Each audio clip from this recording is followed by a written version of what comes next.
పలాస నియోజకవర్గంలో MSME park శంకుస్థాపన చేసిన పలాస నియోజకవర్గ ఎమ్మెల్యే శ్రీమతి గౌతు శిరీష.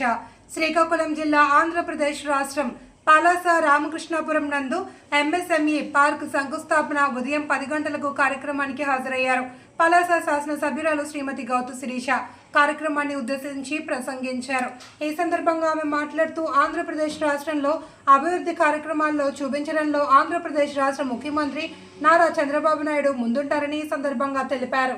గ్రాడ్యుయేట్స్ ఉన్నారు, వాళ్ళకి స్పెషల్ గా చంద్రబాబు నాయుడు గారు ఈరోజు నిజంగా ఎంకరేజ్ చేస్తున్నారు. ప్రతి ఇంట్లోనే ఆడపిల్లలు మగపిల్లలు ఉన్నారండి చదువుకున్న వాళ్ళు, వాళ్ళని మోటివేట్ చేద్దాం.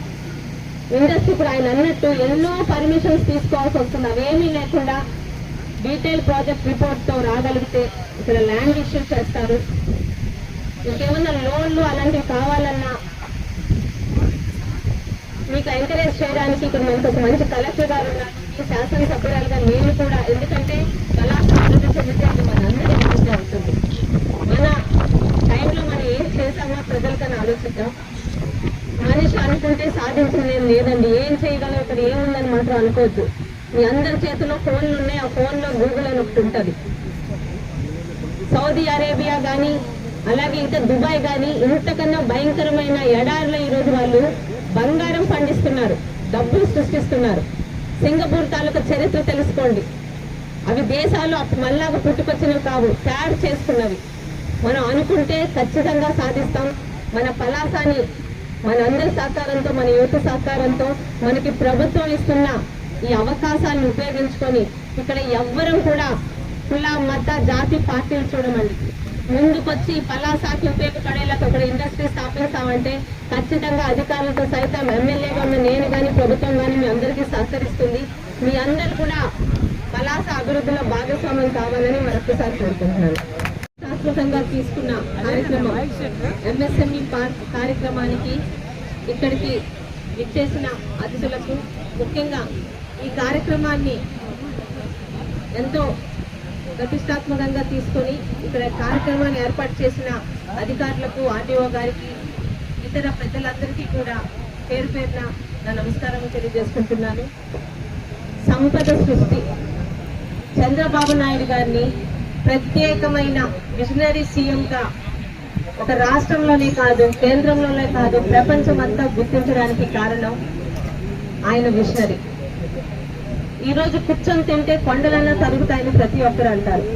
ఏ రాష్ట్రమైనా అభివృద్ధి చెందాలంటే ఆ రాష్ట్రంలో ఉన్న అవసరాలకి ఆ రాష్ట్రం నుంచే సంపద సృష్టిస్తేనే భవిష్యత్ తరాలు కాలు మీద కాలు వేసుకొని ప్రశాంతంగా ముందుకెళ్తాయని ఒక ఆలోచనతో 20 సంవత్సరాల తర్వాత ఇతరులు ఆలోచించేదాన్ని చంద్రబాబు నాయుడు గారు ఈ రోజు ఆలోచిస్తారు కాబట్టి ఆయన విజనరీ సీఎం అయ్యారు. ఈరోజు గర్వపడుతున్నాం. నిజంగా శిలాఫలకం ఓపెన్ చేసినప్పుడు ఏదో ఓపెన్ చేసాం అనుకోలే. ఒక విజనరీ లీడర్ తో రాష్ట్రంలో పౌరులని సంపద సృష్టించే దిశగా తీసుకెళ్తున్న ఒక నాయకుడు టీంలో పనిచేస్తున్నారు. రాష్ట్రంలో 175 నియోజకవర్గాల్లో కూడా ఇలాంటి ఎంఎస్ఎంఈ పార్కుల్ని ముందుకు తీసుకెళ్లే ఉద్దేశంతో ఇప్పటికీ గుర్తించిన నియోజకవర్గాలు 70 మాత్రమేనండి. ఆ 70లోని ఈరోజు మన పలాస ఒకటి ఉండడం నిజంగా మనకి గర్వకారణం.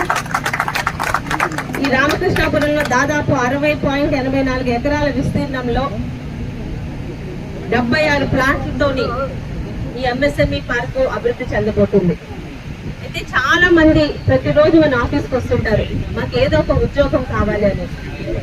ఎంతసేపు ఉద్యోగం ఇంకోళ్ళ దగ్గర చేయాలనే లెవెల్లోనే ఉండిపోతామా?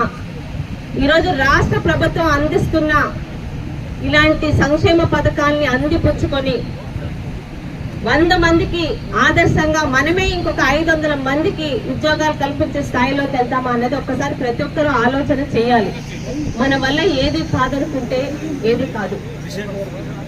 ఒక వినూత్నంగా ఆలోచిస్తే ఖచ్చితంగా సంపదను సృష్టించగలం. దాదాపు ఒక 3 సంవత్సరాల క్రితం అనుకుంటామండి, ఒక తెలుగుదేశం పార్టీ మీటింగ్ లో ఒక రైతు మాట్లాడిన మాటలు ఇప్పటికీ గుర్తుండిపోయేది, ఎప్పటికీ మర్చిపోను కూడా. ఇతర నాయకులకి ఒక కొబ్బరికాయ ఇస్తే పగలు కొట్టి తలా ఒక ముక్క ఇచ్చేసి తినేసి ఊరుకుంటారమ్మా. అదే చంద్రబాబు నాయుడు గారికి ఒక కొబ్బరికాయ ఇస్తే దాన్ని పాతి దాని నుంచి ఫలాలు సృష్టించి ఎంతో మందికి దారి చూపిస్తారు. అది చంద్రబాబు నాయుడు గారికి ఇతర నాయకులకు ఉన్న తేడాలు. ఆ రైతు చెప్పిన మాటలు ఇప్పటికీ గుర్తుండిపోయాయండి. అంటే ఆయన ఎంత గమనించారో ఇతర నాయకులకి చంద్రబాబు నాయుడు గారికి ఉన్న తేడా అన్నది నిజంగా గర్వంగా ఉంటుంది. ఈరోజు ఆలోచించి ఈరోజు రాష్ట్ర ప్రభుత్వం ఇస్తున్న సంక్షేమ పథకాలని, ఇలాంటి అద్భుతమైన పథకాలని మనం ఉపయోగించుకోగలిగితే మన ఆలోచనతో కనుక ఇండస్ట్రీ తయారవుతుంది. అది లోకల్ గా ఉన్న ప్రొడక్ట్సే కాదు, గార్మెంట్స్ కానీ, ఇంజనీరింగ్ కానీ, ఎక్కడి నుంచైనా రా మెటీరియల్ తెచ్చి ఇక్కడున్న ప్రజలకి ఉద్యోగం కల్పిస్తూ